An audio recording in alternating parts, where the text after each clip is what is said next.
The correct sentence is a number. We write on ink. We write by ink. We write with ink. We write in ink. এখন আমরা এটা কোনটা সঠিক? আচ্ছা, একটা কথা মনে রাখবেন, পেপার তো কি কাগজ, আমরা কিন্তু কাগজের উপরে লিখি, ঠিক না? এই জন্য আমরা যদি কাগজের উপরে কিন্তু লিখি, তখন আমরা এখানে কিন্তু উপরে তো অন পেপার দিতে পারি, ঠিক আছে? আমরা কলম দিয়ে লিখি, পেন কলম দিয়ে, তখন আমরা এখানে দিতে পারি উইথ, কলম দিয়ে লিখি, ঠিক আছে? আমার দ্বারা কাজটি করা হয়, তখন এখানে দিতে পারি বাই মি, আমার দ্বারা। এই যে আমার মার্কারটা, কালি কি মার্কারের উপরে না নিচে না ভিতরে? হ্যাঁ, ভেতরে বা মধ্যে। আর আমরা প্রিপজিশন জানি কি ভেতরে বা মধ্যে বোঝাতে কি ব্যবহৃত হয়?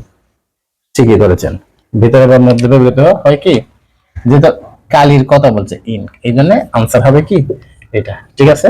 এটা হবে না, হবে না, এটা হবে না। আশা করি জিনিসটা বুঝছেন যে এখানে কেন ইনক হয়েছে। ধন্যবাদ সবাইকে, আসসালামু আলাইকুম।